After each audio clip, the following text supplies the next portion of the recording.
Yale ambayo yanaendelea kwenye michezo bila shaka Baraka unayafahamu na umeyafuatilia vizuri ukiwa kama mwanamichezo ambaye uko karibu sana na mambo ya kimichezo hapa Tanzania bara. Kubwa ni kuhusu uchaguzi wa TFF. Tunaona wagombea walioweka nia ya kuchukua fomu kugombea urais huo wa TFF kwa siku ya jana ndio ilikuwa tarehe ya mwisho ya kuchukua fomu hizo, na wameonekana wakilalamika kwa kukosa wadhamini, wakidai kwamba wadhamini 46 tayari wameshaenda kwa mtu mmoja, ikiwa imebaki ni nafasi moja tu ya mdhamini. Kwao wanaona ni kama uchaguzi hauna haki katika mchakato wa mwanzo kabisa. Nyewe wana michezo mnazungumza nini? Kwanza swala hili ningependa kuwataka Watanzania wawe wanazungumza kitu ambacho wanakifahamu. Kwanza, endorsement ni nini? Unapozungumzia endorsement inabidi uelewe endorsement ni nini. Endorsement ni uidhinishaji. Yaani unapata watu ambao wanakuidhinisha wewe, sawa, kwamba unastahili kufanya kitu fulani. Sawa? Ni kama kura, sijui umeelewa, ambazo unazipata kutoka kwa wajumbe fulani ambao au wajumbe au waidhinishaji au wanaoweza kutoa endorsement kwenye nchi yetu hapa. Kuna vyombo mbalimbali, hususan viko vyombo kama 6 kama sio 7. Vyombo hivyo ambavyo ni kuna vyama vya soka vya mikoa ambao FA ile. Lakini pia kuna vyama vya waamuzi Tanzania. Kuna kutoka kwenye chama cha wachezaji Tanzania. Kutoka kwenye chama cha makocha Tanzania. Lakini pia tunaona kutoka kwenye chama cha madaktari Tanzania. Hao wote kwa ujumla wao na klabu zilizoko ligi kuu wanatumika kutoa uidhinishaji ama endorsement. Sasa hao watu ili waweze kukupa endorsement au kukuidhinisha, lazima kwanza uwe ni mwanamichezo na mtu ambaye unazunguka katika taasisi au masuala ya michezo, yani ni mdau wa michezo, na ndio maana sifa moja hapo ni kuwa mdau wa michezo. Sio, umeelewa?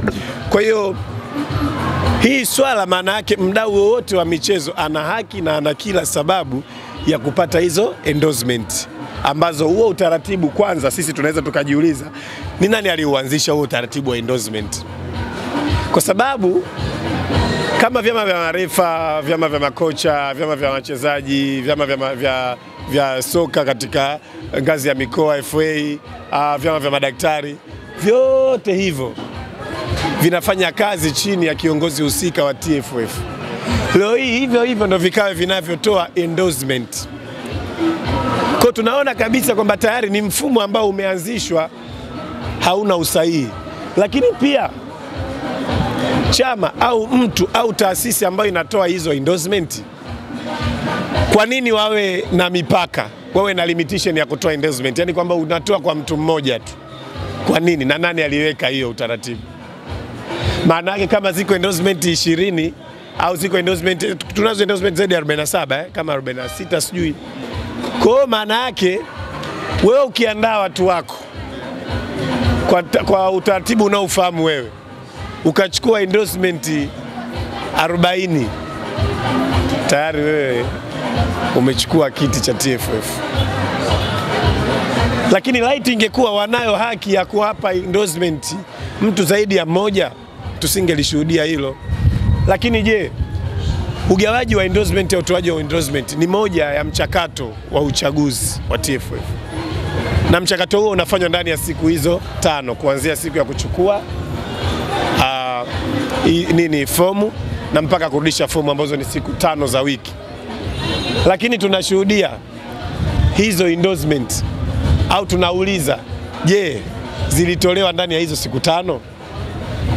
Na kama zilitolewa ndani ya siku 5, kuna walio kwenda mwanzo kabisa kabla ya kiongozi wetu wa TFF sasa hivi walikosa hizo endorsement.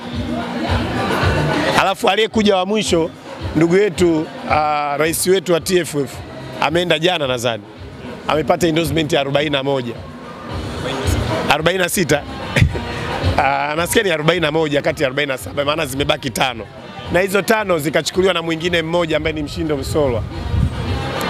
Sasa tunafikiria watu wengi, watu wa mpira, wadau wa soka wengi walitamani kumwona Ali Mayai Tembele akiwa anaenda kuchallenge au kubato na Bwana Karia katika uchaguzi huu, lakini kigezo kama cha mdau wa soka amefanikiwa, amepata na vigezo vingine vyote, experience ya miaka 5 katika soka letu kama kiongozi anavyo. Lakini sasa ukija katika hii kigezo cha endorsement, maana yake amekosa. Kama 41 zimechukuliwa na rais wa TFF, afu 5 zimechukuliwa na Mshindo Msolo ambaye hakuna hata mtu alikuwa anamfikiria. Yani wamemweka yule ili mradi wamkoseshe haki ndugu yetu Ali Mayai Tembele kukosa endorsement. Kwa unaona ni swala fulani ambalo lipo halina utaratibu maalum, yani utaratibu wake haueleweki, umekaa kwa namna ya kumfavor yule aliyekuwepo madarakani. Si umeelewa? Na ni kitu ambacho akijakaa sawa. Tumeuliza nani alianzisha utaratibu wa endorsement? Sawa, nani aliuanzisha? Lakini pia utaratibu wa hivi vyama au mtu anayetoa endorsement kati ya wale watu 46 au wale wanaotoka katika vile vyama vingapi leo vitaji hapa ambavyo vinahusika na kutoa endorsement. Sawa. Inatakiwa iwe ni mchakato wa ndani ya siku zile ambazo ni 5. Lakini tunashuhudia hivyo vitu vinafanyika kabla. Yani kwamba watu pale wanaenda kama geresha tu. Sawa.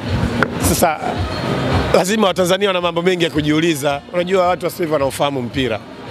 Watu sasa hivi wanafahamu sheria. Watu wanafahamu vitu ambavyo vinatuongoza katika mpira wetu. Si umeelewa? Kwa kuna maswali ya kujiuliza. Endorsement ni sehemu ya uchaguzi. Kwa nini inafanyikwa kabla? Kwa nini zinatolewa kabla ya hizo siku za katika kipindi hiko cha uchaguzi? Kwa nini? Nani alianzisha utaratibu wa kutoa endorsement? Na kwa nini mtu hawezi kutoa endorsement zaidi ya moja?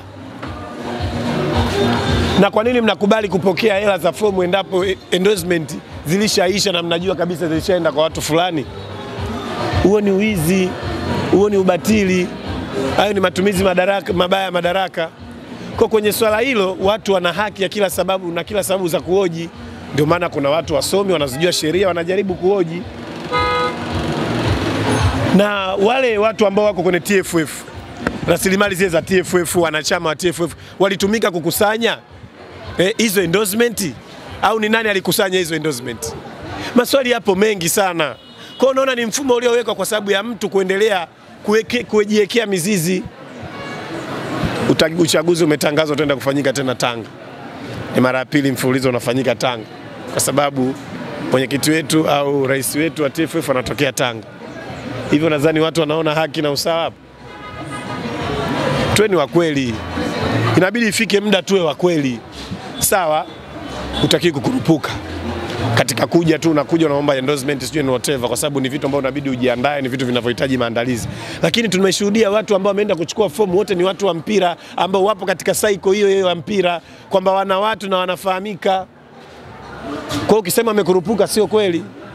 Nadhani tuliache hili swala, tuacheni wadili na watu wanaozijua sheria. Sisi tukae pembeni. Sisi kwa maono wetu mafupi na uelewa wetu mdogo chone sheria tumeweza kuona kwenye engo hiyo. Tuachie wana sheria waendelee kulingamua hili swala na kuona kama je uchaguzi huu una sifa ya kuwa uchaguzi wa haki na uhuru. Kwa umesema tuwaachie, basi Baraka tuwaachie. Shukrani sana. Asante sana.